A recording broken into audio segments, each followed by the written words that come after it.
मैं पलवशा साहिबा आपसे पहले तो आगाज़ करना चाहूँगी कि ये जो बिलावल साहब ने ऑब्वियसली शहबाज शरीफ साहब को फ़ोन किया, एक इस बात पर इत्तेफाक हो गया कि बजट को मुकम्मल तौर पर मुस्तरद करेंगे, फिर APC के लिए इत्तेफाक किया गया है। सो ये जो APC इस वक्त बुलाई जा रही है तमाम अपोजिशन पार्टीज़ की, इसका एजेंडा क्या है? शुक्रिया सादिया। मैं समझती हूँ एजेंडा के लिए बहुत से ऐसे मामला हैं जो गौर तलब है, जिसमें सबसे पहले जो मुल्क की माशी सूरत हाल है, मुल्क में इस बीमारी का जो फैलाव है, और इन तमाम चीज़ों की जो हम समझते हैं कि वजह है कि इस वक्त कोई डायरेक्शन नजर नहीं आ रही। जो आज सुप्रीम कोर्ट ने भी कहा, जो हम भी कह रहे हैं, और बार बार हम पूछ रहे हैं कि आप पॉलिसी बताइए कि आगे जाने की अब क्या तरीका है, लेकिन इस वक्त कोई इंचार्ज नहीं नजर आ रहा। अब आप देखिए, कल इतने अरसे बाद भी वजीर आजम साहब आए अपने वहाँ पार्लियामेंट में, और जो बातें थी वो वही बातें थी जो हम इलेक्शन से पहले सुनते आ रहे हैं। उन बातों में जहाँ तक मैंने सुना, ओसामा बिन लादेन वाली बात के अलावा कोई ऐसी चीज नहीं थी जो पहले नहीं कहते थे और जो उनके बुजुर्ग नहीं कहते और जो रोजाना हम और आप नहीं सुनते। अब बात रही है कि इस वक्त तो हम तूफानों में घिरे, हमें आगे की बात बताएं कि चले जो हो गया वो आप करेंगे, तसाफ करेंगे। आपको इतना बुरा पाकिस्तान मिला, लेकिन आपने लेने की ख्वाहिश तो एक दिन नहीं आपकी कम हुई। इसी पाकिस्तान को रूल करने की या इस पाकिस्तान पे हुकूमत करने की आपकी ख्वाहिश जो थी वो इस कदर शदीद थी कि उसके नतीजे में यहाँ बदतरीन जो है, आज आप लॉकडाउन के खिलाफ है लेकिन आप खुद करते रहे। यहाँ 126 दिन का धरना हुआ जो अफसोसनाक APS के वाक़े से खत्म हुआ। तो आप मुझे बताइए कि इस सूरत हाल में मुल्क को ऑटो पायलट पर नहीं चलाया जा सकता। नहीं है। नैब के हवाले से उन्होंने कहा कि जी आप लोग मुझे कहते हैं न्याजी नैब नेक्सस है, हालांकि नैब तो मैंने बनाई ही नहीं, आप लोगों ने बनाई थी। सो आपको ये अल्फाज सुन के क्या लगा? देखिए, मैं हैरान हूँ कि आप किस चीज को ऑलिव ब्रांच, मतलब कौन सी ऑलिव ब्रांच उन्होंने एक्सटेंड की है? क्या हम ऑलिव ब्रांच का ये मतलब लें कि उन्होंने इस दफा जो वो एक तल्ख लहजा इस्तेमाल करते हैं या वो जो गालन गलोच उनकी साइड से होती है वो नहीं हुई? ये तो कोई ऑलिव ब्रांच नहीं है ना कि उन्होंने इस दफा समझा कि शायद नहीं। उन्होंने ये भी कहा ना कि तकरीर नहीं करने देते, और उन्होंने बैठ के बात करने की भी बात की इशूज पे जब नैब का तस्करा हुआ। देखिए, बात यह है, बसद एहतराम वजीर इकबाल साहब से अपनी पार्टी के चंद ऐसे लोग हैं जिनके साथ बैठ के बात की जा सकती है, उनसे मैं माजरत के साथ कुछ बातें आपको ये कहना चाहती हूँ कि इस वक्त मुल्क में क्या हम किसी नॉर्मल हालात से गुजर रहे हैं? आप जिस शोबे की तरफ देखें, अच्छा चले एक बीमारी आई, वबा आई, इसमें हम धंसे हुए हैं। आप सिर्फ ये देख लीजिए, मैं आपको छोटी सी बात बताती हूँ। आप APC का पूछ रही है, आप ये देखिए चंद दिनों से क्या हो रहा है। इनके अपने मेंबरान उठ के हुकूमत के खिलाफ बात करें, संगीन इल्जामात इनके MLAs उठकर रोजाना न सिर्फ फ्लोर ऑफ द हाउस पर, आपके TV चैनल्स पर बैठकर लगाते हैं और तफसीलन के फिर हम देखते हैं कि कैबिनेट मीटिंग होती है ऐसे वक्त पे जहां 22 करोड़ आवाम की जाने जो है वो एक एक सांस को लिटरली तरस रही। आप ये अंदाजा कीजिए, मैंने सुना, जब मैं तो खैर अभी नंबर्स देखती नहीं हूँ, कोई फायदा नहीं, ना ये नंबर्स ठीक हैं जो हमारे पास आ रहे हैं और ना ये वबा रुक रही, लेकिन जो लोग घरों में मर गए साथियों, आप समझ सकते हैं कितनी बेबसी की मौत होगी। कोई घर में एक एक सांस को तरसता हुआ, ना वो हॉस्पिटल जा सके, ना उस तक कोई आ सके, ना उसको ऑक्सीजन का सिलेंडर मिले, ना उसको कोई जेब में पैसा अगर है भी तब भी वो नहीं जा सकता।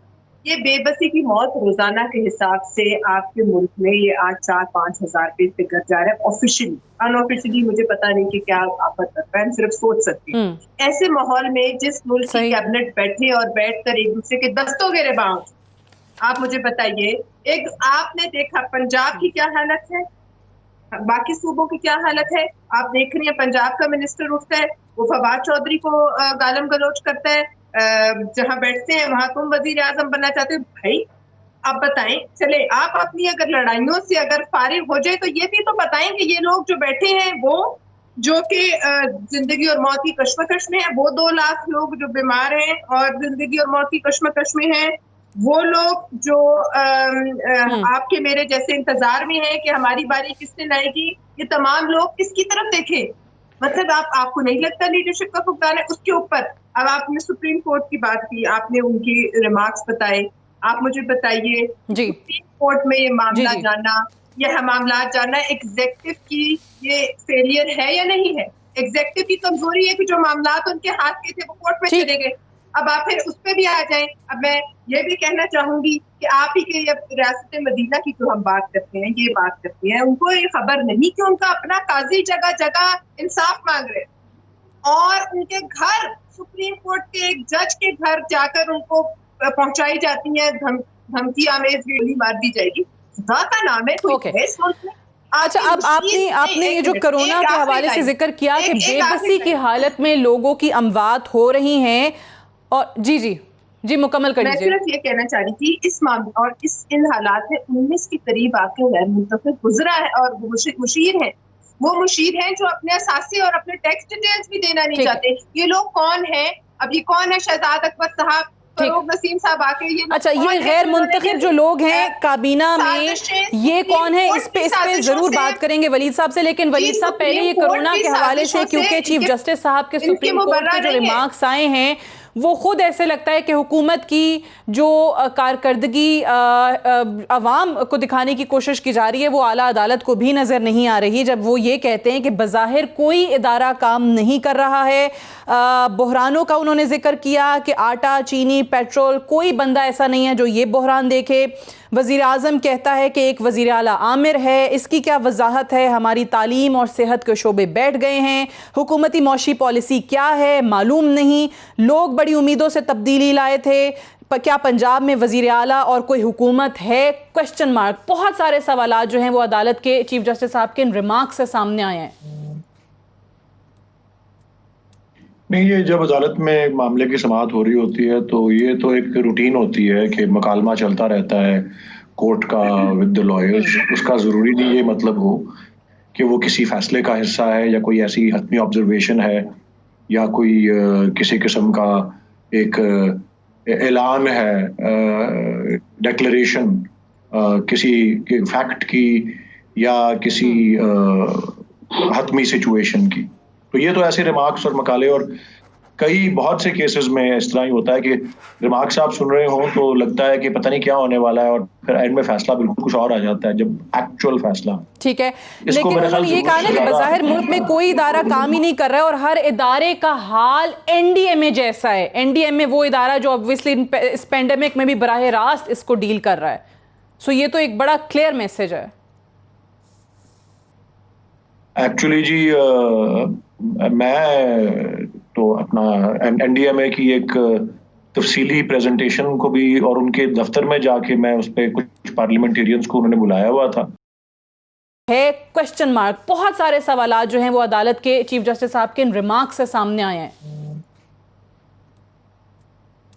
नहीं, ये जब अदालत में मामले की समाअत हो रही होती है तो ये तो एक रूटीन होती है कि मकालमा चलता रहता है कोर्ट का विद द लॉयर्स। उसका ज़रूरी नहीं ये मतलब हो कि वो किसी फैसले का हिस्सा है या कोई ऐसी हतमी ऑब्जर्वेशन है या कोई किसी किस्म का एक ऐलान है, डिक्लेरेशन किसी फैक्ट की या किसी हतमी सिचुएशन की।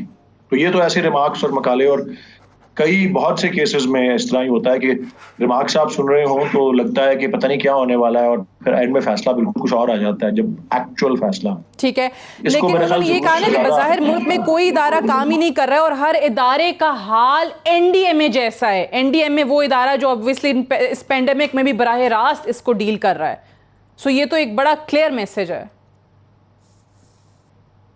एक्चुअली जी मैं ऐसी हतमी ऑब्जर्वेशन है या कोई किसी किस्म का एक ऐलान है, डिक्लेरेशन किसी फैक्ट की या किसी हतमी सिचुएशन की।